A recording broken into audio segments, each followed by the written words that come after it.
A legendary powerlifter, hammer thrower, and weight thrower, George Frenn was born on December 26, 1941. Although Frenn initially began as a runner, he eventually switched to the hammer throw. Like many men of success, George had a powerful mentor.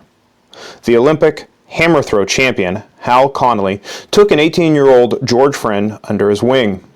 In a short time, the teenager was pulling 510 pounds in the deadlift and was on his way to becoming an elite thrower. In college, Frenn competed for Abilene Christian University and Long Beach State. Eventually, he won 2 medals in the Pan American Games and qualified for the 1972 Olympic Games. As a true physical culturalist, Frenn did not excel in simply one discipline. An elite powerlifter, Frenn placed a particular emphasis on the squat and deadlift because of the direct transference to his throwing. Alongside Bill Peanuts West and Joe DeMarco, George was an OG member of the original Westside Barbell Club in Culver City. After Santa Monica closed Muscle Beach in 1959 and their initial training facility burned down, training was done at Bill West's suburban home in Culver City. It was out of this home that many of the prominent powerlifting ideas first emerged. Some of the concepts include partial range of motion, such as box squats, accessory lifts, such as incline bench press, powerlifting gear, power rack lifting, and the touch system. The last example refers to the now almost cliched assistance from your lifting partner, where they lightly touch the bar to give a psychological boost.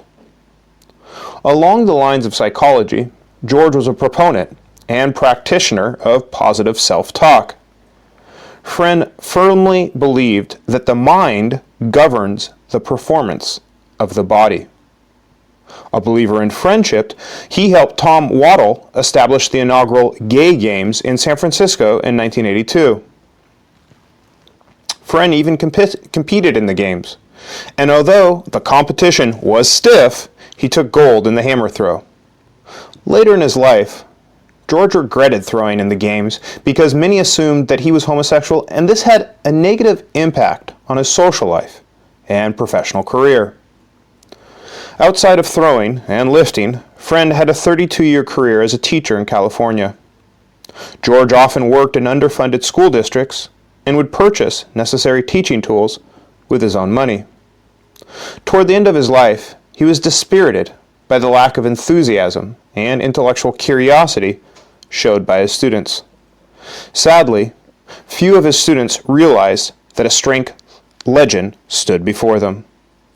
Nonetheless, he continued with his training protocols, which included the notion that training with 5 repetitions of 2/3 maximum weight will maintain strength. He also ran regularly.